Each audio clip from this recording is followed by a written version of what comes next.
In elke kind van die Here of gelowige is daar 'n verlore seun wat wil terugkom, 'n oudste broer wat kritiek wil lewer, maar ook 'n vader wat wil omgee. En vandag gaan ons gesels oor die vader en sy seun, en dit gaan oor terugkoms, of tuiskoms, want ek gesels met so baie mense wat voel hulle is in 'n woestyntyd, dat hulle geestelike lewe verdroog het, en ek het baie daaroor gebid en gedink, en uiteindelik het ek gekom weer terug na Lukas 15, die verhaal van die vader en sy 2 seuns, en het ek gaan dink ook, en gaan lees, oor Rembrandt van Rijn se skildery, hierdie die terugkeer van die verlore seun.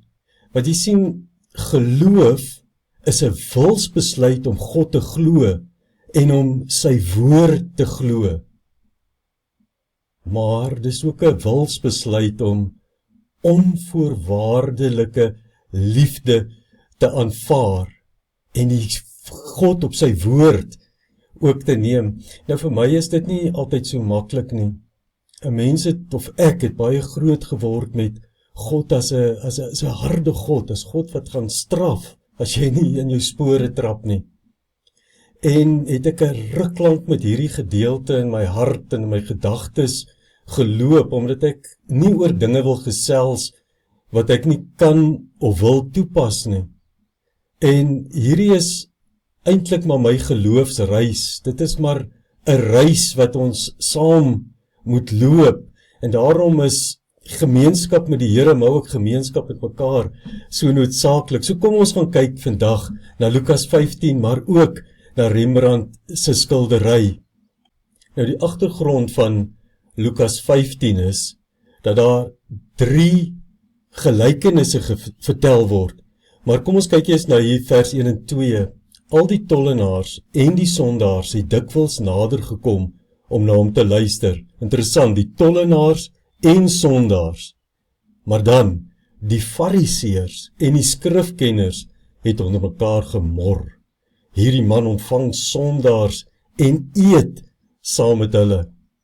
Nou het Jesus hierdie verskillende gehore voor hom, en hy kyk na die tollenaars en die sondaars, en hy kyk na die fariseërs en hierdie skrifgeleerdes, en dan vertel hy 3 gelykenisse. Die gelykenis van die verlore skaap, die gelykenis van die verlore muntstuk, en dan die gelykenis van die pa en sy 2 seuns. Nou, Lukas 15 en Rembrandt van Rijn se skildery, as ons gaan kyk na hierdie skildery van Rembrandt, ek gaan bietjie meer in detail later praat, die terugkeer van die verloren zoon, wat hy in 1669 min of meer kort voor sy dood, het hy dit geskilder. Ons kry dit op die internet en op baie plekke as the Return of the Prodigal Son. Vir ons wat Afrikaans is, ken ons dit as die terugkeer van die verlore seun, of Lukas 15 vers 11 tot 32. Nou as ons gaan kyk na die skildery, soos ek gesê het, dis min of meer in 1669 geskilder, en as ons gaan kyk van regs na links, dan sien ons die ouer broer. Hier is die ouer broer. Langs die ouer broer kry ons iemand wat dalk 'n belastingbeampte was, of 'n tollenaar was. En dan, daar in die agtergrond in die middel, kry ons 'n dame, wat daar word bespiegel oor wie sy is, of sy dalk die vrou van die pa was, of was dit dalk iemand anders. Heel links agter is daar ook figure wat nie duidelik op hierdie skildery is nie. En dan kry ons die ou vader met sy, wat amper blind is, getreur en hartseer, en dan net hierdie vreugde, maar dis 'n stil tipe skildery, daar's nie baie beweging in hierdie skildery nie, en dan natuurlik die seun wat teruggekeer het.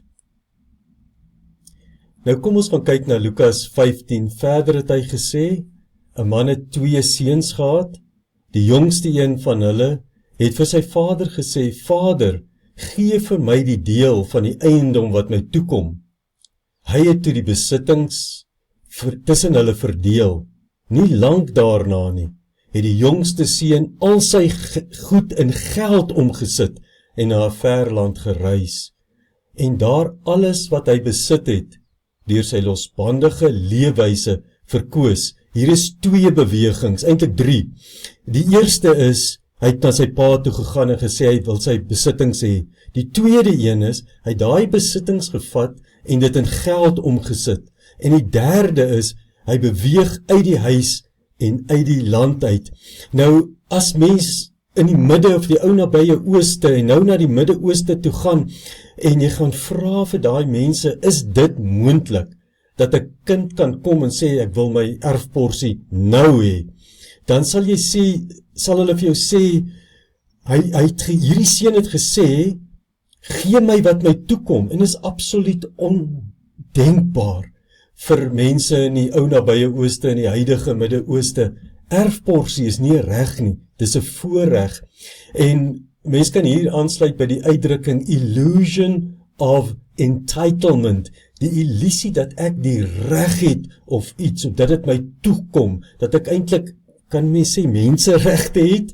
Ek het die reg, ek het hard gewerk in my lewe, ek het die reg tot dit, ek het dit en dat gedoen, ek kan dit kry, of dit kom my toe. Dis 'n illusie wat ons het, dat dinge ons toekom in die lewe. Alles behoort aan God. En dan die tweede ding is, hy het al sy goed en geld gaan omsit.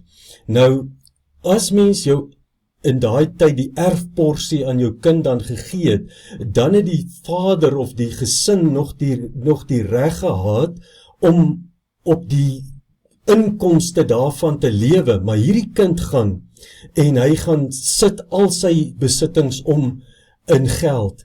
Met ander woorde, al hoe dit kon gebeur is, hy het vir sy pa gesê, pa, ek wens jy's dood. Ek verklaar jou dood. Jy is nie meer in my lewe nie. En dan beweeg hy uit die gesag van sy ouerhuis, onder die gesag van sy vader uit. Hy gaan uit die landsgrense uit die skrif, waardes, oortuiging, reëls. En ons kan sê, Torah, soos in die Ou Testament, of die Hebreëse uitdrukking is om die merk te mis. Hy het onder die gesag van Torah uitbeweeg en het hy sy merk begin mis. En nou sien ons hy het losbandig begin lewe. Sien jy daai beweging van naby, maar hoor nie, verstaan nie, en so beweeg hulle al verder. Nou in Rembrandt se vroeëre skildery wat min of meer tussen 1635 en 1637 was, is The Prodigal Son in the Tavern, eintlik the prodigal son of die verlore seun in hierdie brothel, wat sou mense dit noem, hierdie plek van welis.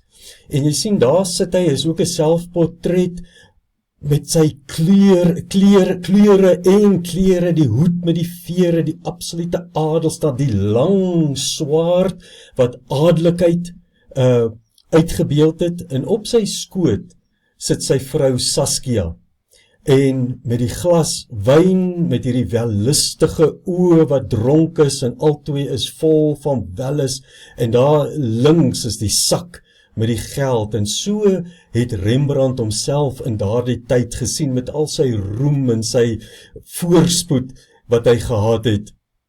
So, as ons nou geestelik na Lukas 15 gaan, dan is hierdie weggaan ook geestelik, uit die huis, met ander woorde, uit die gemeenskap met die Here, en ek het gedink, dis nou maar my eie afleiding, Matteus 6 vers 6, hy gaan in jou binnekamer, wanneer jy uit die binnekamer uit begin beweeg, nie meer die liefde van die Here ervaar nie, nie meer dit hoor nie, nie meer aanvaar nie, of dit dalk nooit aanvaar het nie, dalk is dit die eerste keer wat jy na die Here toe wil kom, of dalk by vernuwing, daai communion waarvan ons praat, maar dan gaan hy ook uit die landsgrense, uit die konneksie, die kommunikasie met Vader, word al kleiner, en met sy familie, die geloofsgemeenskap. Sien jy, die eerste beweging is, as ek dit nou op myself toepas, ek beweeg uit my binnekamer uit,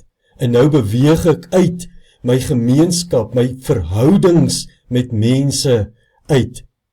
En hierdie is weg van die versekering. Ek hoor nie meer Vader wat sê, jy is my geliefde seun, jy is my geliefde dogter. Ek het jou met liefde en met 'n ewige liefde getrek. Hy sê, ek het jou lief met 'n ewige liefde.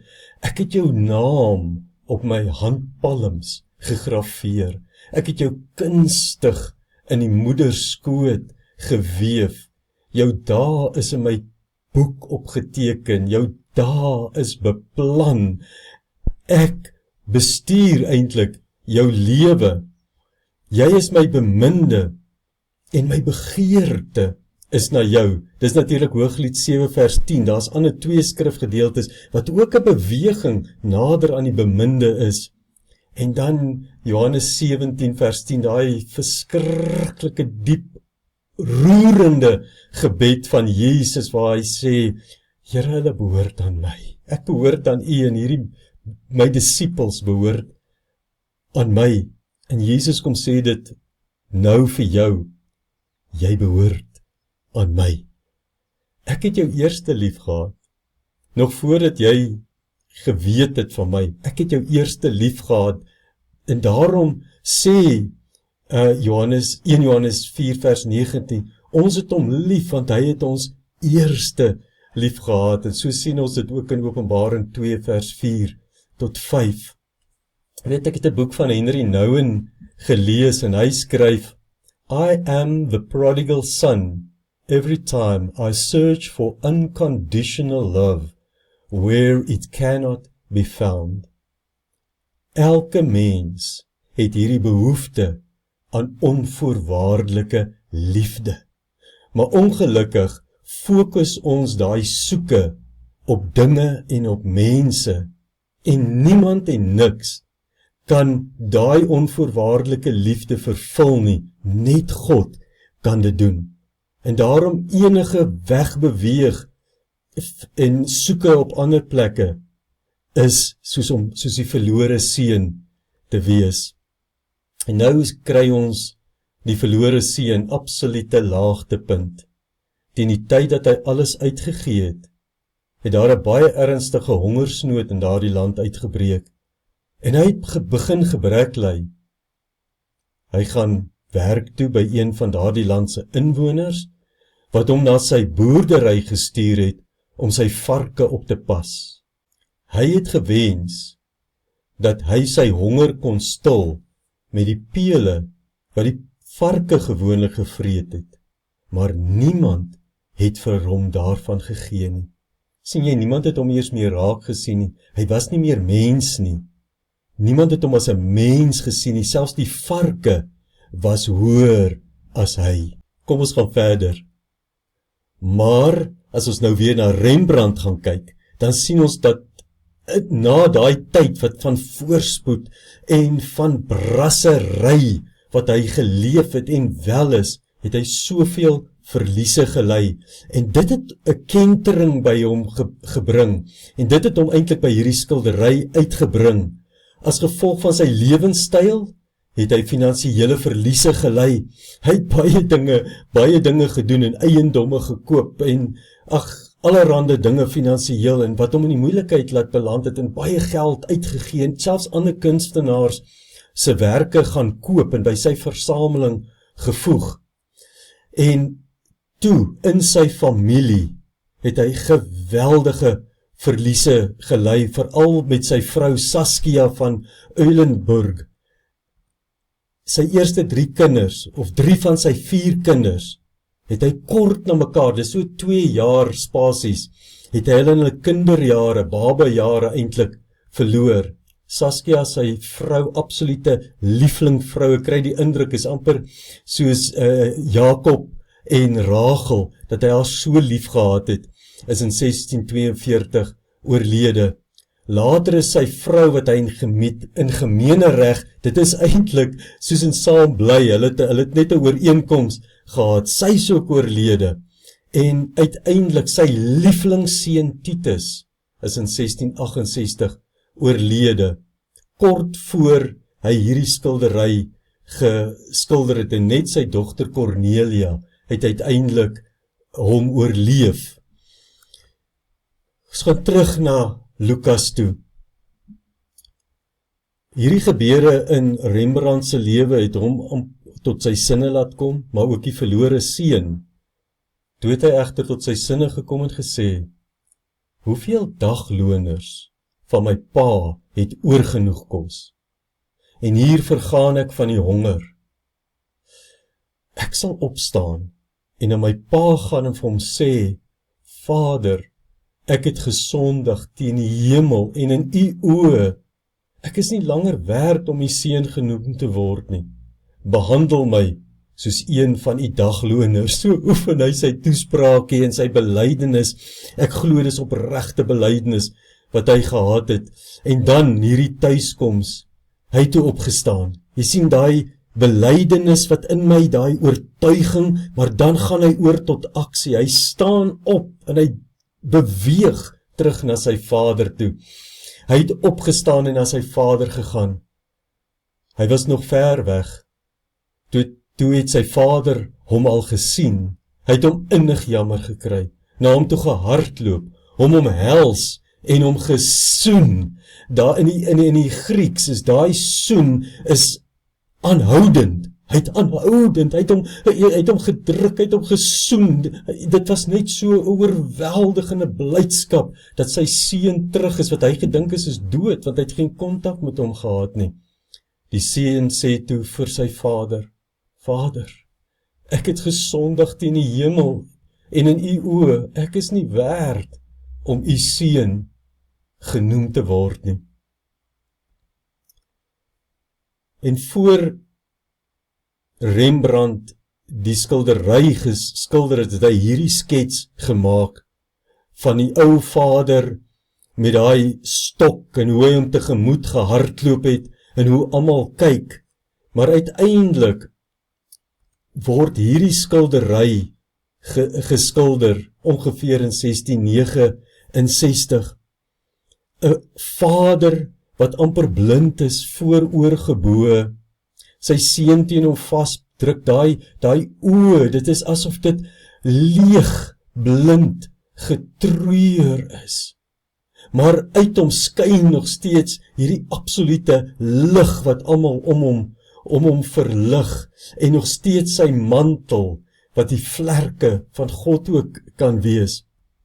En as ons nou bietjie meer in detail gaan kyk, hierdie seun is absoluut gestroop, maar as jy gaan kyk na die kleur samestelling, die kleure wat Rembrandt gebruik het, dan sien jy dat selfs die kleure van die kleed van hierdie verlore seun inpas, in harmonie is, eintlik mooi lyk, in harmonie met die ander kleure wat hy gebruik het. In die teenwoordigheid van Vader is my vodde selfs mooi.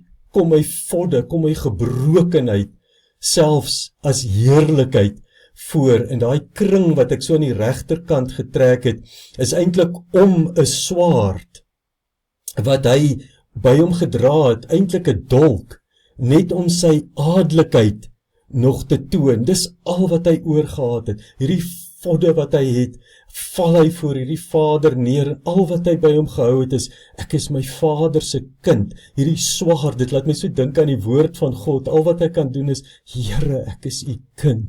Ek is u kind. U het my op my naam geroep. Ek behoort aan u. En dan as ons na die hande gaan kyk, skilder Rembrandt die regterhand as 'n meer sagte vroulike hand, wat die versorging, wat die vertroosting, wat eintlik die rug vryf en streel en die sal wil streel.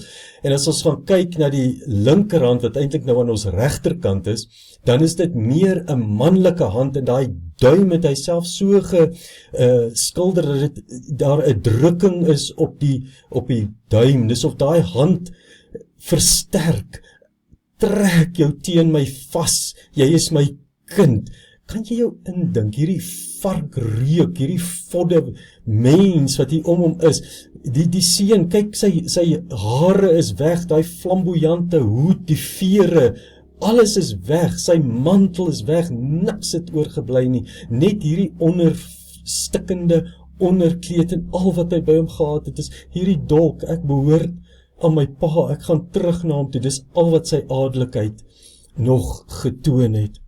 En dan as ons kyk na die voete, daai hand van die Vader versterk hierdie voet waar daar nog 'n stukkie skoen aan is, en die meer vroulike hand kom versorg, kom verbind, kom smeer die salf aan hierdie hand waar die skoen nie meer is nie. God is nie 'n mens nie. God is nie, eintlik kan ek sê nie man of vrou nie. Hy's God.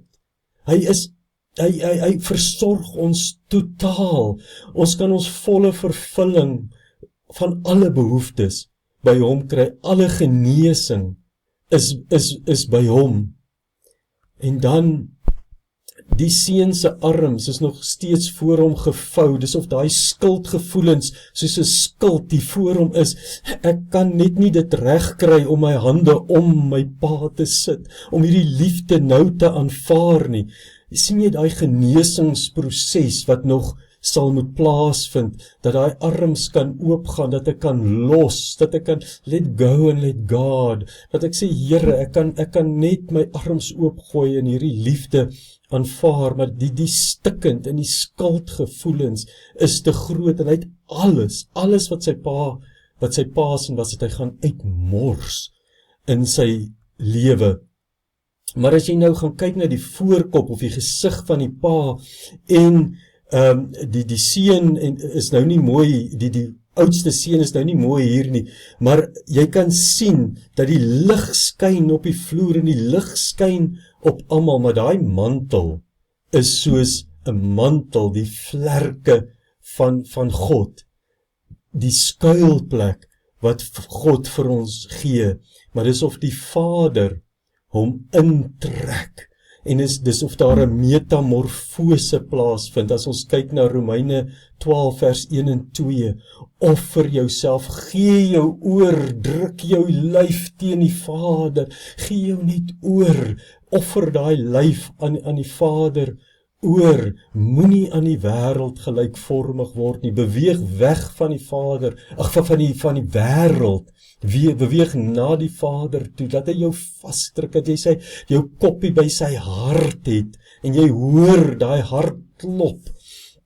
En dan sê hy, die Griekse woord wat eintlik hier gebruik word, is nie net 'n verandering of 'n vernuwing nie, dit is 'n metamorfose, met ander woorde, dis van binne na buite, laat toe dat God jou van binne na buite, dis nie weer ek nie, ek wat probeer hierdie dinge doen, ek wat alles wil doen, ek moet hierdie skrif leer, want ek moet dit opnoem, en ek moet dit kan doen. Nee, leer die skrif, maar laat God dit lewend word. Here, kom verander my. En dan sien ons is in hom, hy trek hierdie seun, amper, as ek ekstreem kan raak, in die baarmoeder in, waar ek wederbaar word, weergebore, verander, die metamorfose plaasvind. Hy sê, ons ken en vertrou die liefde van God, wat God vir ons het. God is liefde, en wie in die liefde bly in God, en God en hom in hom, en ons behoort aan hom. Hy sê, hulle behoort aan u, bid Jesus, en wat aan u behoort is myne. Jesus sê, jy is syne, ek is syne, en dan Christus is in ons, en ons is in hom. Hy is die hoop op heerlikheid. Dis 'n metamorfose wat plaasvind as ek by God kom in sy teenwoordigheid. Dis hierdie wete, ek is in hom. Jesus is in my, sy gees is in my, is daar wedergeboorte plaasgevind het. As jy die Here Jesus nog nie ken nie, dan is dit terwyl ek en jy hier praat met mekaar, die tyd om te sê, maar Here Jesus, ek kom deur U na die Vader toe. Ek is die weg, die waarheid en die lewe. Niemand kom na die Vader behalwe deur my nie. Kom na die Vader toe deur jou aan Jesus oor te gee. Maak hom koning, maak hom Here van jou lewe. Dis net daai eenvoudige gebed en dan net om saam met hom te leef. En dan terug na Lukas 15. Maar in sy teenwoordigheid, die lig skyn vanuit Vader. Hy wil nog sê, ek is nie werd om die kind te wees nie. Toe kyk die paal rond, hy sê, hierdie 2020 vertaling sê, bring 'n lang stola. Met ander woorde, bring 'n nuwe kleed, trek net hierdie vodde uit, kom beklee hom, kom beklee jou, kan ek sê, met die Here Jesus, die beste een. Kan jy dink aan 'n beter kleed as Jesus? En jy weet, as jy daai kleed van Jesus aantrek, en ek gee my oor aan die Here, dan is dit agape, dan kyk God in my vas, hy kyk in daai kleed van Jesus vas, hy kyk in agape, en hy kan nie anders om te agape nie, want hy is liefde. Geef hom 'n ring aan sy vinger, sandale aan daai stikkende voete, bring die vetgemaakte kalf, want my seun van my, want hierdie seun van my was dood, en het weer lewendig geword. Hy was verlore en is gevind. Toe het hulle begin feesvier. Al drie hierdie gelykenisse eindig met daai ding van feesvier, as ons so terugkom na die Here toe. En dit het my so laat dink, daai mantel van die pa, het my so laat dink, hy wat in die beskutting van die Allerhoogste woon. Dit is, jy gaan nie meer weg nie, sal oornag, dag en nag, sal ek by hom wees, sy teenwoordigheid in die skaduwee, die absolute skaduwee, die teenwoordigheid, the presence of God. En hy word my skuilplek, hy word my bergvesting. Weet in die Benner het hierdie gesê, I long to live with more presence. I long to know the presence of God more deeply. I long to learn how to make myself more available to encounter, and I'm convinced that these things are all connected, that somehow my presence is essential to an encounter with the presence of anyone or anything, especially the presence of the one who is the ground of being and the source, therefore, of presence.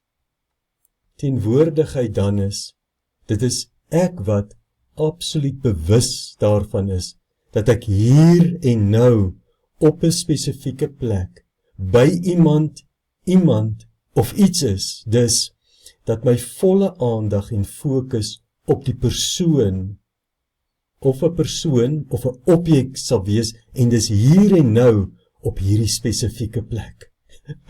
Ek kan nie anders as om te dink aan Matteus 6 vers 6, gaan in jou binnekamer, maar weet jy, as ek loop in my kar is net om daai fokus te hê, of as ek by iemand, gewone persoon is, nie in my kop te wees nie, maar so teenwoordig, nie om te dink wat gaan ek antwoord nie, maar om te luister, diep asem te haal, te luister, want dit is wat mense van my gaan waardeer is, ek was teenwoordig, nie die goed wat ek gedoen het nie.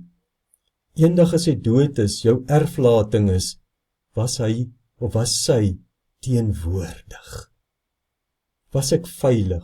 Kon hy luister na my tuiskoms of terugkoms, veronderstel dat ek moes weggegaan het, om te kan terugkom. En weet jy, dis weg van 'n wêreldse identiteit af. Want die wêreld wil gewoonlik by my vra, as hulle by my kom staan, in geselskap, en dan vra hulle vir my, Johan, wat doen jy? Want wat ek doen is mos wie ek is, maar hulle weet nie wie's ek nie. Dis wat mense van jou sê, oor jou sê, jou beskinder het, jou sleg gesê het, of jou geprys het. Dit bou my identiteit, of dit breek my identiteit af. Of wat jy besit. Het ek status? het ek geld, het ek eiendom, want dit beïndruk mense geweldig, en jy trek ook mense aan, omdat hulle jou nodig het vir wat jy het, nie vir wat jy is nie. Met ander woorde, ontferming, compassion, het kompetisie geword.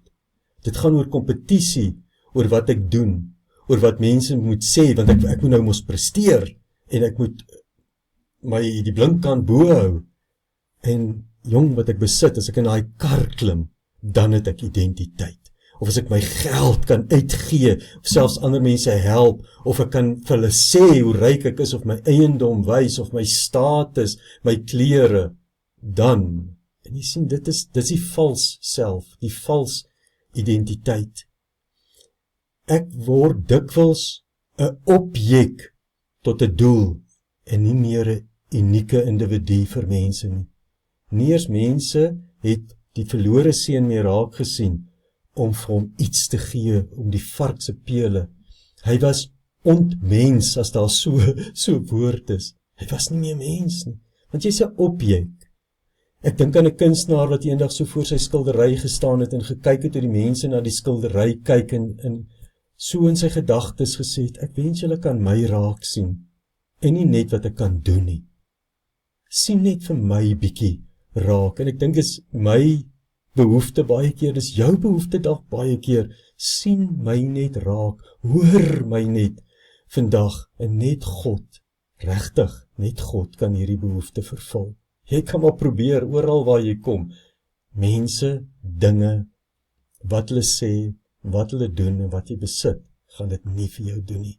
So beweeg terug, hierdie terugbeweeg is, vandag moet jy dalk besluit, Here, ek gaan net een tree in geloof neem, en ek gaan net miskien daai 5 minute by u kom sit, soos wat ek nou die dag vir een van my kliënte gesê het, wil jy nie net vir 5 minute op die stoep gaan sit en net sê, Here Jesus, ek het u lief, ek wil net bietjie by u wees. Maar brei, jy moet teruggaan, kry, onthou daai plek, daai hier en nou, by 'n persoon. As dit die Here is dit eintlik net in die natuur, of op 'n plek in my binnekamer, maar dis waar ek alleen is. Dis terug in my ouer huis, dis terug by my vader, dis by my geestelike familie, my bloedfamilie dalk, my vriende, terug by my geloofsgemeenskap, terug konneksie maak, maar weet jy, in my spreekkamer het ek agtergekom, hoe hoër jou stres is, en hoe hoër jou frustrasies is, hoe meer breek dit eintlik hierdie selfbeeld af, en hoe meer wil jy onttrek, en daarmee kan ons ook help, en kan die Here help. Kom terug in hoër afstand, kom net weer, as jy so terug beweeg, dan kom dit al harder, jy is my geliefde seun, jy is my geliefde dogter, jy is my geliefde seun, jy is my geliefde dogter, jy is my geliefde seun, jy is my geliefde dogter, en dan word jy vasgedruk. Maar weet jy, ek en jy moet dit aanvaar, ons moet dit vat. Ons het soveel bagasie baie keer wat ons weghou, skuldgevoelens, ek voel nie waardevol nie, ek voel nie onvoorwaardelik geliefd nie. Maar hierdie Vader, dis die enigste persoon wie se bedoeling 100% opreg is. Nie, en dis nie, soos ons onsself, of soos mense ons sien, daai dinge doen, dinge wat hulle van ons sê, en wat ons het nie.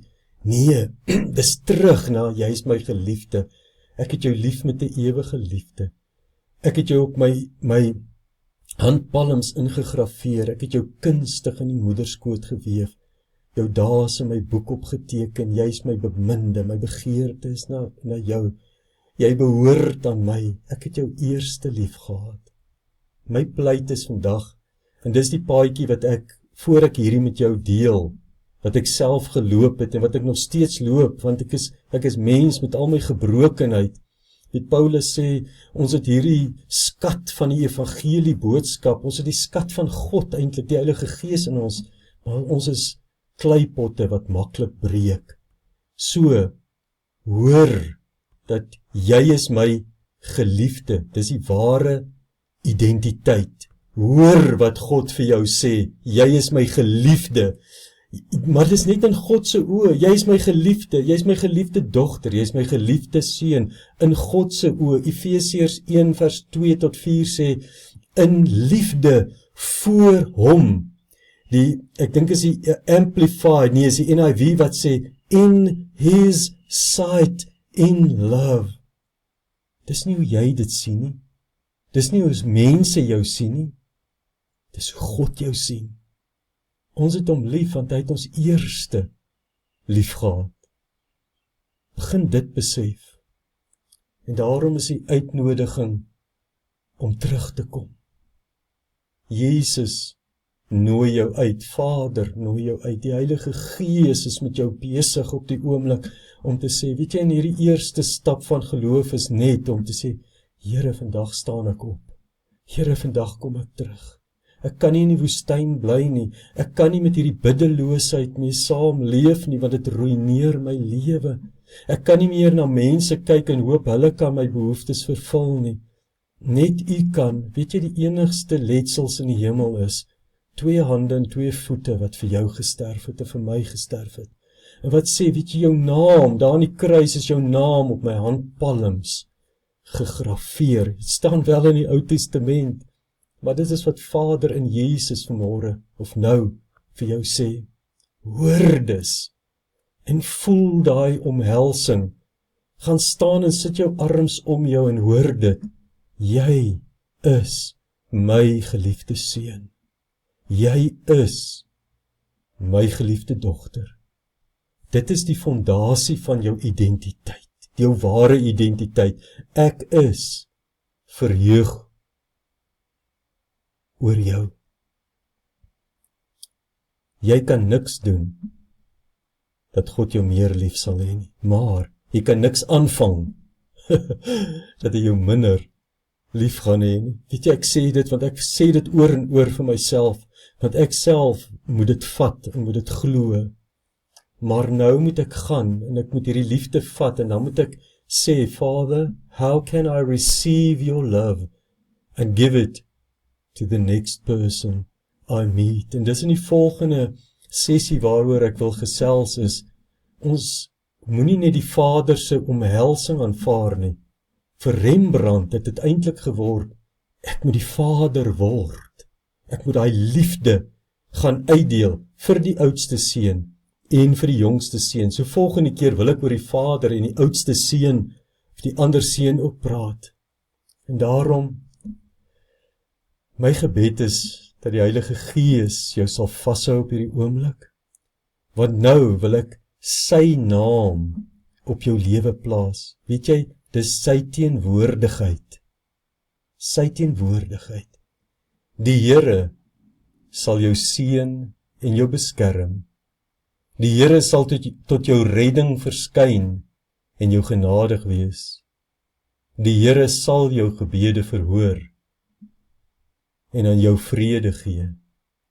En so het Moses vir die priesters gesê, julle moet hierdie sê, want dan word die teenwoordigheid, die naam van God, the presence of God, word geplaas op die persone op wie julle dit uitspreek.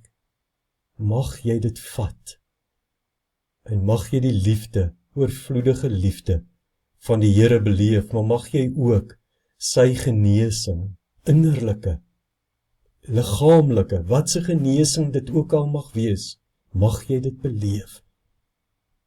Ek seën jou in die naam van die Vader, die Seun en die Heilige Gees, tot ons weer gesels. Totsiens.